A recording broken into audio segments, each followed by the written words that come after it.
How's it been working with Robert Jones? I imagine you're the envy of all your girlfriends. Robert has been wonderful. He's given me a lot of advice, and, well, obviously he has a lot of experience. Marissa is just a natural, you know? We're just trying to keep up. I think I've realized there's more of me in the character, or perhaps there's more of the character in me. I think as a young woman, you are expected to behave in a certain way, and there are cinematic types that are actually quite freeing. And here, the most powerful character, the freest character, is mine. It's liberating to wield that kind of power. I understand there are quite heavy love scenes in this picture. Is that something you find uncomfortable? Well, I think those scenes are there for a reason. You know, it's a part of the plot that feels important. It's not gratuitous. I think the way I enjoy them. I think more people should try it, take their clothes off on camera. How about you, Sophia? Oh, well, I'm a good Catholic girl. Making a movie is about capturing the light that bounces off your skin and recording it on film and then releasing it to the audience in the theaters. When you're sat in the theater, the light that hits your eye, it's part of this chemical chain that reaches back to and touches my skin. I think in that way, if we make movies that show more of the body, it could be a powerful magic.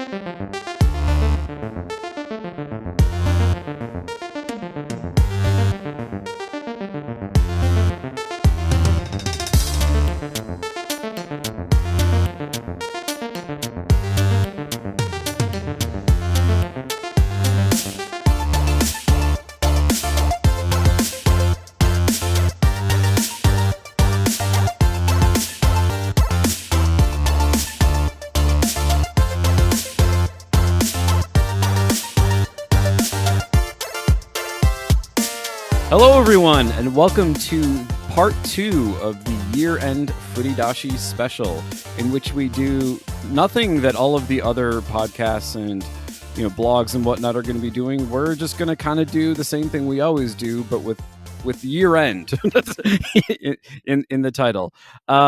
This is interesting because we're recording this first, but we're going to put it out second. So hopefully in the episode that you listened to 2 weeks ago, we would have had a thrilling discussion about sort of trends in the industry, the games industry over the past year. Lauryn hopefully will have enlightened us all into sort of the ways in which like the industry has evolved and all sorts of fun goodies. But for today's episode, we want to look at a game that, so Lauryn, would you agree that we kind of eschew the idea of like a Furidashi game of the year? I don't really think that's a helpful like moniker. Yeah, so this has been the second full-time year of us doing this, and both times we really haven't done game of the year. And we do that largely in part, I think, one, because of Nicholas's like begrudgingness against every industry trend of game of the year. Yep. And Lauryn's developer like, what is a game of the year, but like calling out a game that a lot of people liked, which will then tend to trend towards a AAA mass market title, which I just don't really appreciate. Yeah. And unfortunately, that's just what we see in our industry. So instead of doing a game of the year, Nicholas and I wanted to talk about a title that we kind of have, everyone's kind of been talking about. Not everyone has played, is actually doing something more like unique. And so maybe this would be like our year end, which title, right, for the year did something in such an interesting or innovative way that we were like, we need to call this out as changing what we think of as games. Exactly. Right? At least that's why I chose this title. Well, and also we spent this year spending a lot of time on like mechanics and systems and sort of integrations between systems and like how to like think about narrative itself as a system. And so this is so the game is Immortality from Half Mermaid. And this is a game that really in many ways sort of encapsulates what we're talking about with regard to the way in which to sort of like rethink narrative systems in like both a mechanical sense, in a storytelling sense, really in all the ways in which you can possibly do it. And so for us, so go ahead. And for all our neurodivergent listeners out there who think they heard the title but want to be sure, the title we're going to be talking about today is Immortality. It's a game by Sam Barlow at Half Mermaid, and listener discretion is advised. Oh yeah, so Immortality. So if you do decide to go to play this game, actually do pay attention to the content warnings. They're serious. They're not don't just blow them off. It's not like, when say like a first person shooter gets an M rating and that just means there's a lot of violence. Like this game is fucked in many ways. And just bear that in mind, that it is going to be an experience that you have to sort of prepare yourself for, because it will mess with you. I think that's a good thing, but be aware. And it is definitely something that every listener here today, when you go play an Immortality after you hear our riveting discussion, like, please remember that content warnings do exist for a reason. They are not for any snowflakes, or if you're still using that terminology, the year of our Lord 2022 or 2023, depending on when you listen to this episode. And I just wanted to reiterate that, because it truly is something that and now I'm gonna, hopefully I don't get any streamers in trouble, but it definitely completely just made YouTube's streaming laws for nudity completely obfuscated. It just got around it, because you're not watching a movie, you're playing a game, and the game might have nudity, but the game isn't a game within a game. So very interesting. But anyway, I just wanted to restate the title for our listeners here today. And Nicholas, you can continue kind of introing into, the reasons why we really liked this title, what it really did differently, how it executed on that, because I think other titles and other people, right, have probably tried to execute on similar mechanics to this. Yeah. And then we'll get into the minor spoilers as well, because I actually want to talk about a very specific achievement that I got within the first 15 minutes of play. Yeah. And I feel like the title of the achievement itself kind of gave away the story.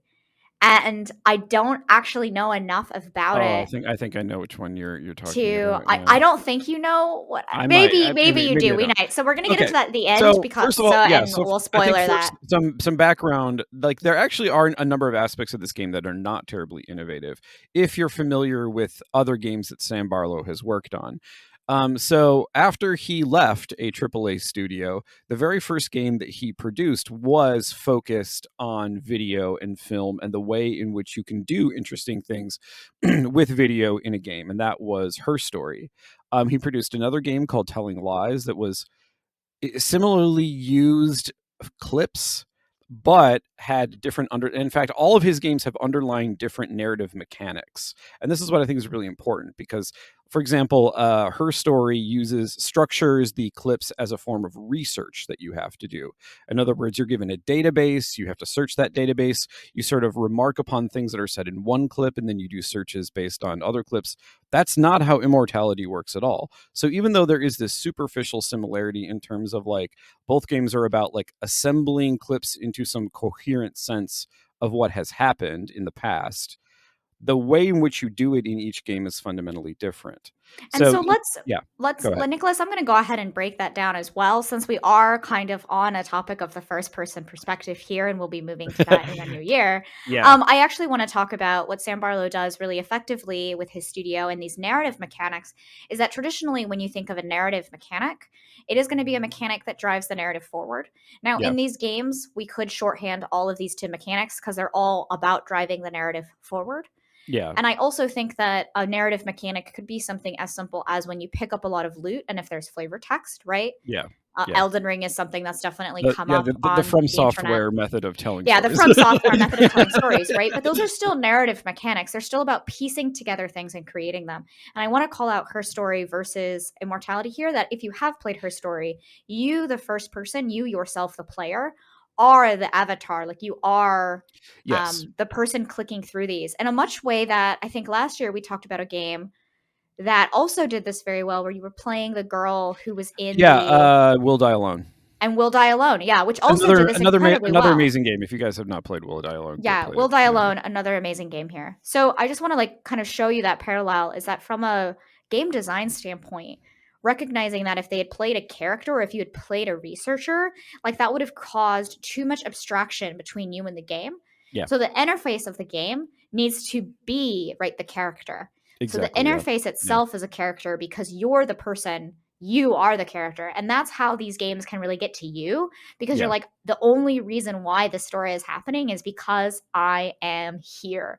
And Yeah. like, whew, that's very chilling as a narrative designer. So that's just my practical explanation there. Nicholas, back to No, you for that's actually really important, because games often don't really do a very good job of like acknowledging your presence. In many ways, games kind of almost use you like a controller, like you are like a conduit for what is going on in your brain, whatever happened. But the idea that sort of like a game would recognize what you're doing as you're sitting right there and going through things. In fact, Immortality does this as well. Like the game in very key junctures addresses you directly. It addresses what you're doing directly. And so maybe we should talk a little bit about what it is that you do. Like what is the sort of the basic quote unquote gameplay loop, if you will. I don't yeah, even and know I if that's think an I think appropriate thing to simply say. yeah, the appropriate gameplay loop, right? So when you look at her story, you're a researcher, you're going through these things. Yeah. What's interesting, and this is how I would describe it, Nicholas, and feel free to correct me, is that in this say title, when you press start, the game itself is telling you that you're a fan of what is it, Marissa Marcel? That's Yeah. right.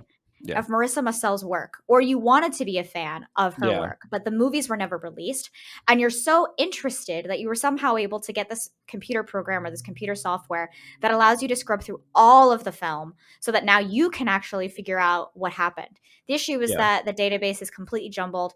You're not sure what to do. And then the software itself, the game tutorial, tells you that, hey, like you're actually given all of the clips. Something gets corrupted when you try to play a clip Yeah. in the software. And Yeah. now you're going, no, I'm a fan.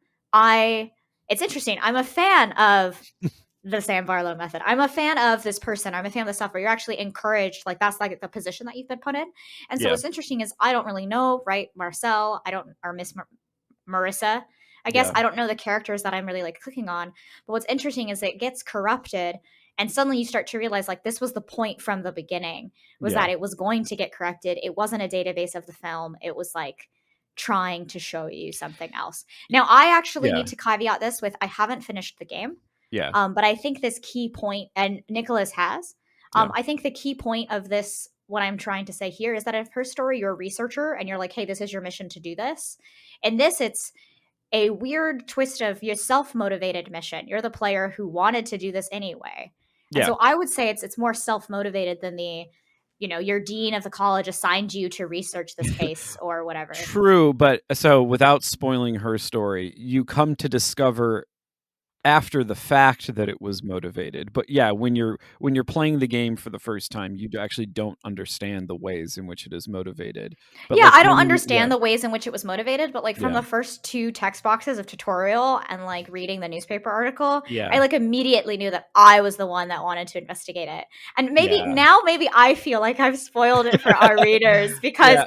I am a narrative designer. This is what I do. I was like, oh wow, I'm so self-motivated. This is so clever and cheeky, Sam, because you did her story and nobody was motivated. So you're like, I gotta assign my players a task to like my games. But now that you've already been well established, I don't need to assign tasks. You're motivated to play them on your own. Sorry, Okay. I just So yeah, that's the writer in me coming out. We're gonna backpedal.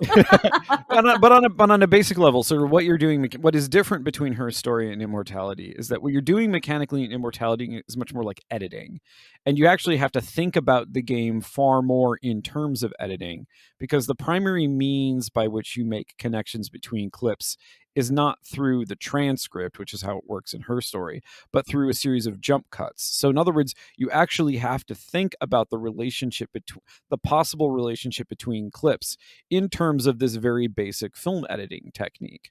And also even like the controls themselves are structured like, in old school sort of like film editing machine, even though they're a simulation of it.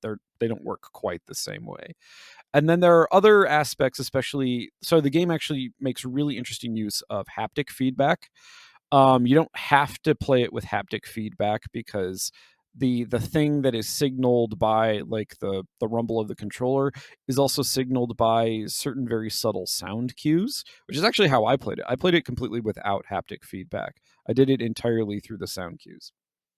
Yeah, I was gonna say I also am playing on PC, but now you're making me think I should go back and rewatch some clips with my haptic feedback. Because I could tell, it was right before I got the achievement, I could tell that the sound was changing, and suddenly it was like, wow, you unlocked, spoiler redacted, we'll leave for end of episode. Yeah, exactly. But the thing is, so the thing that is quirky about the game is more obvious via the haptic feedback.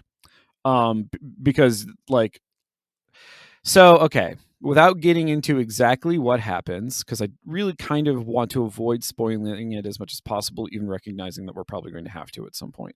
So as you're viewing the clips forward, now this is important, as you're sort of like going through the clips forward at a regular speed. If you're fast forwarding, this actually won't happen. So if you're watching it at a regular speed, as you're watching it forward, periodically, so in the form of the haptic feedback, the controller will rumble, or in terms of audio cues, you'll hear this like sort of light in the background. Yeah. If at that point you stop and you play it in reverse, something will happen. Oh my gosh, I think I got that. Actually, many different somethings will happen, but this is the sort of the primary.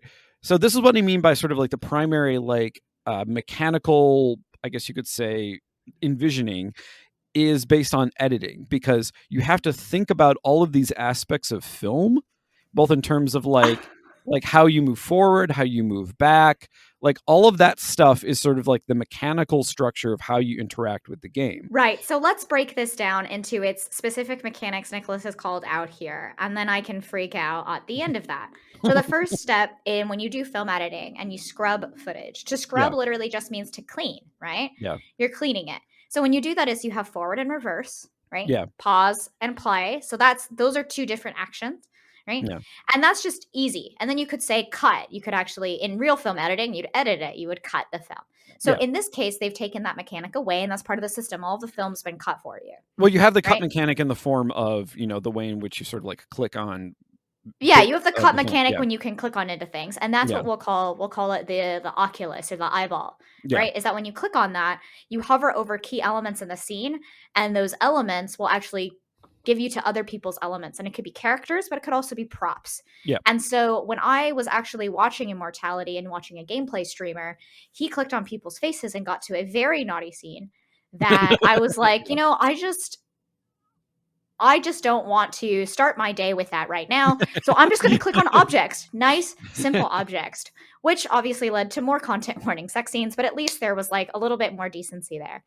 And I think and at least like it wasn't just like what I had remembered seeing. So I was like, I'll get to that clip eventually, maybe later in the day. The afternoon, for example, not like 9 a.m. Yeah. But I'm going to call out those mechanics. Here's the rub, right? Is that if you're watching this like a film, you're trying to understand and play it like these are videos to be watched, right? Which is honestly how I would normally play it if I had more time in my day, I think. Like if I was going to relax to this game, which is another question mark. I played it like a game designer because I was like, I'm going to research this for mechanics. All of my narrative design friends have been raving about this. I'm just going to play the editing. And so I didn't really watch any clips. I just edited, like I scrubbed back and forth. I used the UI to go back and look at things. And because I engaged with the mechanics, when I say that I like got an achievement that only like a quarter of people get apparently in the first 15 minutes of my play experience, it's because all I'm doing is interacting with the mechanics, because the narrative of the game is not what Immortality is showing you in the film footage. The narrative of the game is you, the editor, playing the game. And I think that is just absolutely fantastic. And this is why I only play games for 2 hours, because apparently I get the point of the game.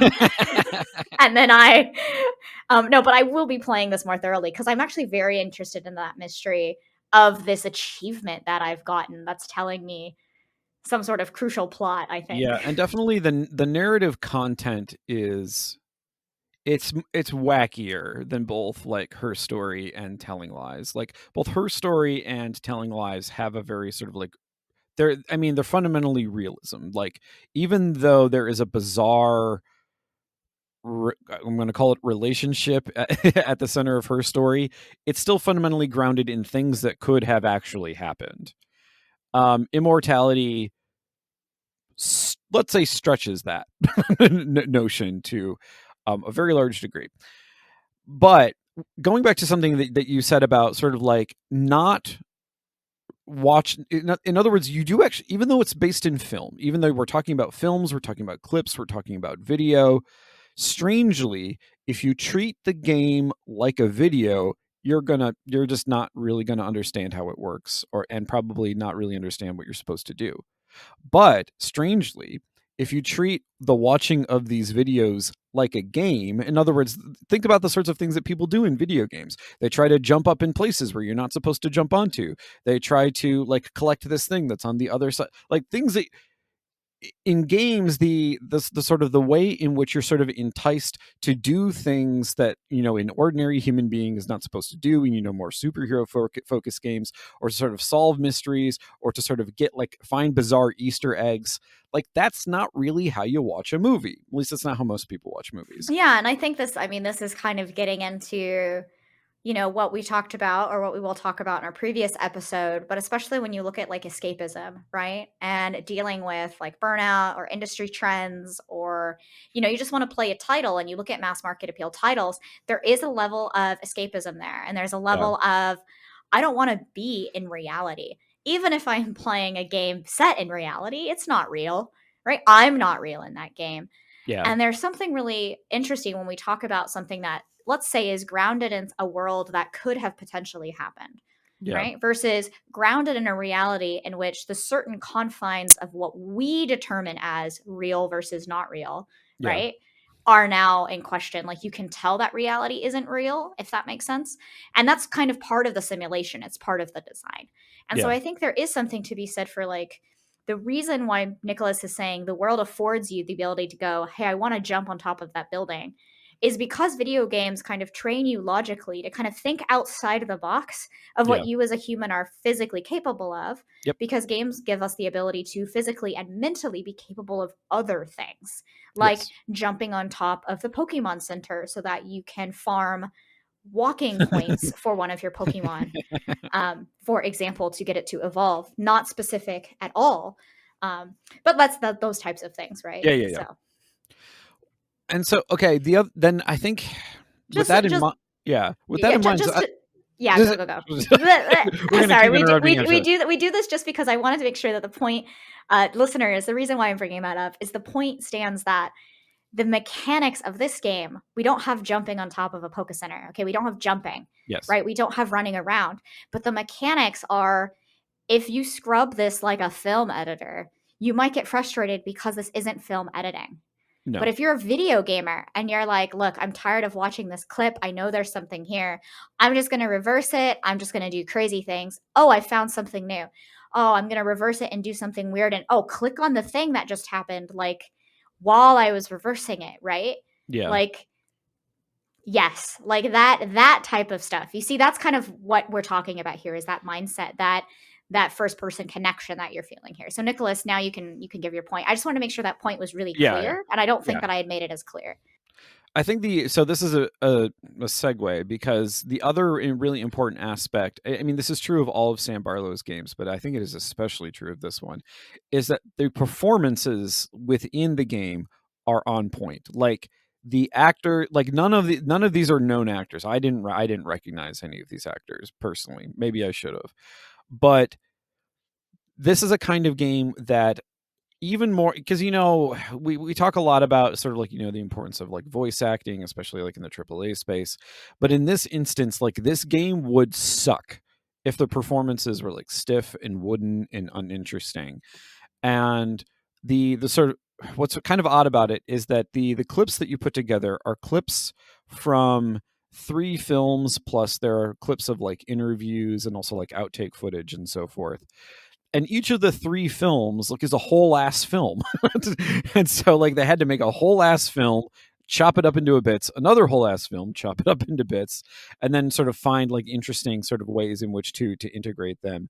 And so that would tax even the most seasoned professional actors, because that is a lot of work to do, especially for what is her name? Like, Man Engage. Anyway, the lead actor in the game, who, like, literally has to play just so many different types, so many different people, that it's like it is a tour de force all in of itself, just It like is. from a film perspective. Yeah, it really is. And I think what's interesting is like, and I'm not going to this is a supposition here, but I really got a strong sense that all of these were theater actors. Every way they moved, the how Yeah. overemphasized their actions were, their dialogue, and their facial expressions. When you are trained for film acting, you actually want to do more micro expressions. You Yeah. want to slowly kind of like, because the camera is going to be so close to your face, you're going to take so many takes that a lot of these felt more like film or not film, sorry, stage acting, where no one sees your face. So when you smile evilly, you have to stretch and contort your entire face, which is really eerie because people don't do that. In Yeah. other ways, I also thought these actors did a really good job of some micro expressions, Yeah. right? Where they could tell after a while that the camera is on their face so much that instead of being so overgrandized, they were right, like kind of more in. Yeah. I just wanted to point that out because as we move from mechanics and we're now looking at the visual presentation of this, right? The visual is actually what you see first. Like you kind of don't Yeah. think about the mechanics because you're taught them in a tutorial and they kind of fade away. But Yeah. this visual presentation of these actors, whether they're theater or not, and I also want to give a big shout out to my theater kids and theater acting out there because that's something I wanted to do. And I was a theater actor, and you're probably putting on 4 shows at one time that are full ass length movies. So Yeah. you know what? If you're a theater actor out there, like you can do this. Like go be in video games. But yeah, like it's something that it was something I was really impressed by too.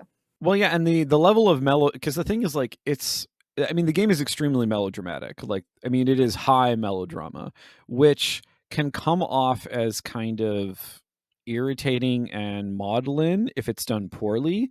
But in this case, it's interesting because you both get to see the actors in sort of their quote unquote natural state.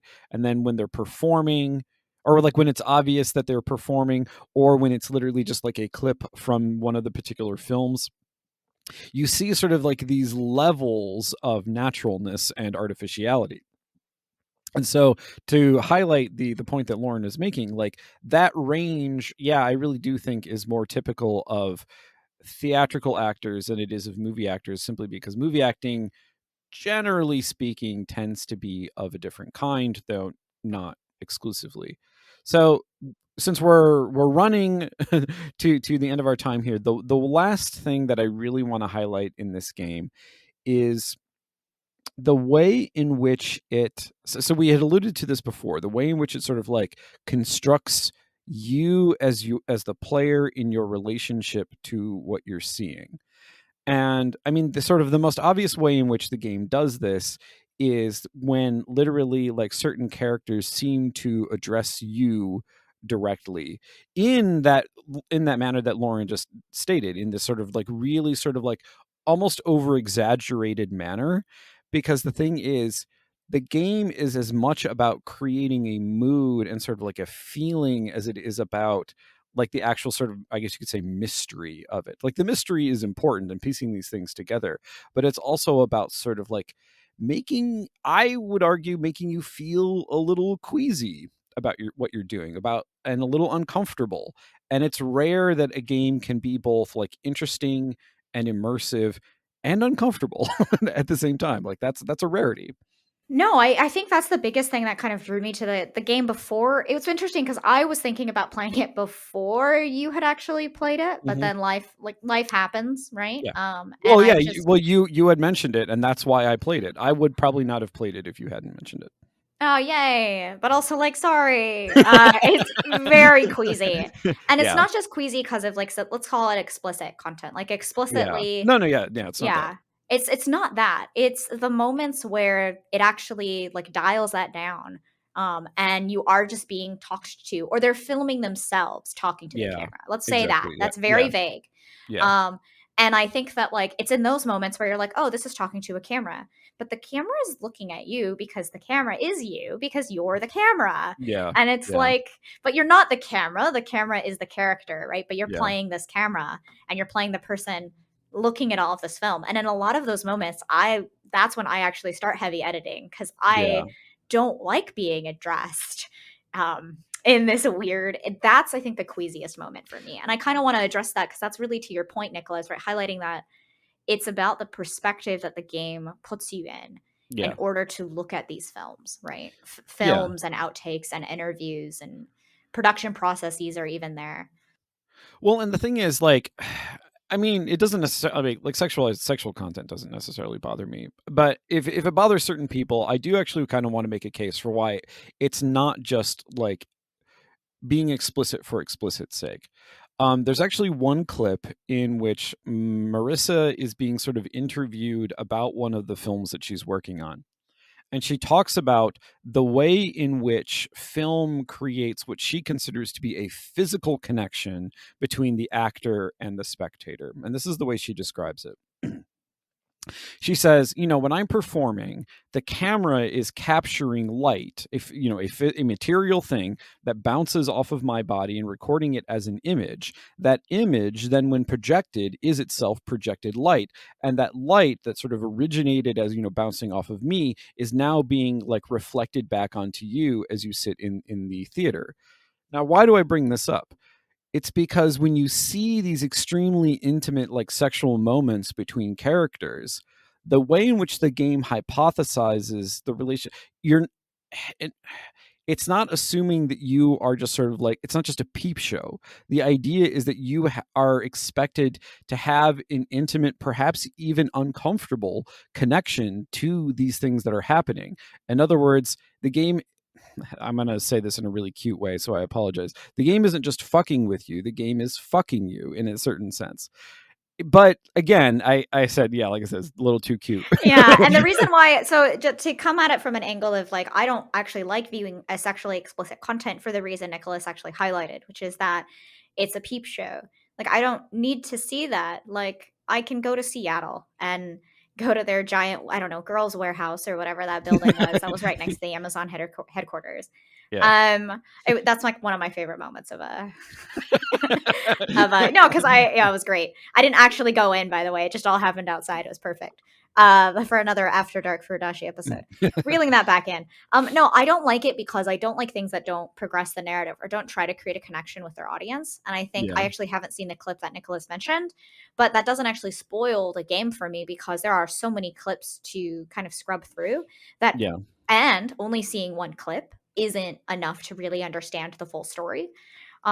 So I think what's interesting for me is that when I saw the sexually explicit content, it was more for me less about the fact that it was happening. I was like, oh, this is a really interesting direct call to the relationship and her face when she was answering an interview question about basically this point. And what she was saying was trying to say, like, this is how this person feels about like filming nudity.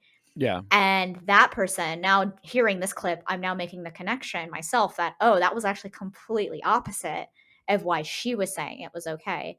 And because they both wanted to say the same thing, but for two totally different reasons, obviously those reasons are going to clash sometime later in this game that I have yet to discover. But I already kind of can see that those rationales are clashing. And that is the purpose of seeing it. Yeah. Additionally, what I would say that this game could have done a better job of, like if we'll move into that before we go into our 5-minute Fast and Furious, like spoiler alert area.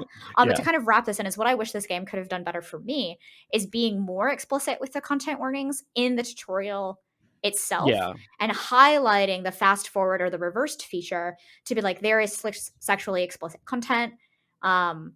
Either having because that could be triggering for some people, especially in I think some of the contexts that this game is bringing up. And I think that it could have been nice to be like, hey, re-emphasizing there are content warnings. If a piece of film has just assume the entire game is a content warning. You are acknowledging that. And then this film has a fast forward button. If you have content that could potentially be triggering, use my mechanics, please. Just fast forward, because I had that ability and I went, okay, I'll fast forward. Done. Yeah. Right. And I'm like, I don't have to see it because when you're scrubbing the film and it's going so fast, like you don't see anything.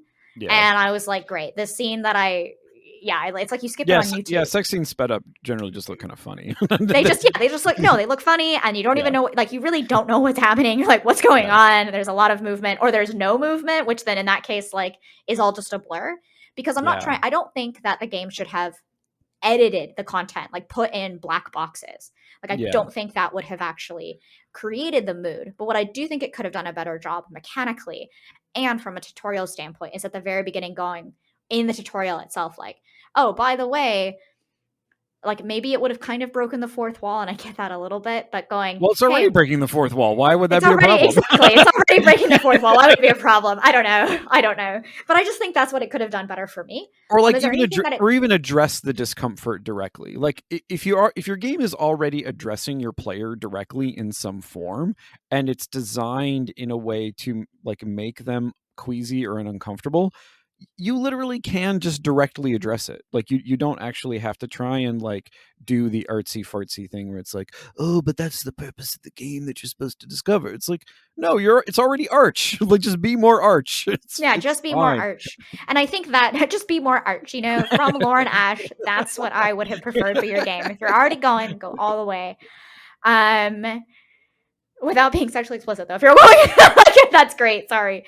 Yeah. And I think that's what it was for me, because Immortality was such a fantastically interesting experience, even though I haven't finished it, or is continuing to be an interesting experience for me to recognize that, like, taking something as simple as video editing as a mechanic, putting it to live actors with that type of visual presentation, who had to probably go through the gambit and do multiple takes of a scene with the multiple takes, right? That some of these scenes have, and act them like poorly and then better and then the best. Like, that in of itself is a thing. To then going into the whole mood, the tone, and the direct addressingness. Like, I think it just builds and builds upon itself in a way that when you look at diegetic narrative in games, or narrative in games that is coming through the world and not explicitly told to you, right? I think it's a title that has done something really interesting and pushed the industry a little bit further into looking at the way games can tell stories versus just, right, telling that story or showing that story to the player. Nicholas, what are your final thoughts? I think my final thoughts are, well, I agree a little bit. Well, I sort of agree and disagree, but I do agree in the sense that one of the things that the game does is it makes a connection between sex and violence that I think you have to be very, very, very delicate with. I think the game tries to treat that delicately, but the thing is, there are some genuinely like messed up characters doing messed up things, and if it's going to depict them, I don't know, it kind of has to depict the mess. I mean, there's no like explicit like rape scenes or anything like that. Hey, future Nicholas here to explain this point a little bit. What I meant by there's no explicit rape scene, there is a simulated rape scene in one of the like rehearsal clips in the game, but there is no, it's not like the sort of Game of Thrones thing where it's just like, hey, let's put in a rape scene because realism or something. Okay, back to the episode. There is one scene in particular that I'm not going to spoil that I can think of where the I don't know, like it has a creepy way of dealing with bodies that maybe is intended, but at the same time it's like it can be intended but still not necessarily work. And so I think we should leave it there, because we managed to really avoid spoiling the game. And and I know that's a good final thought, because I think both of us Yeah. agree that it could have, while it was an incredibly fantastic title, and is for some of us that have yet to, or will be for those who haven't played it, it still could have done a much better job of some of like the harder issues that the topics are bringing up, and especially using real people. Yes. Right? I think that's what makes it even more overarching, right? As a quease factor, and it could have handled those things better.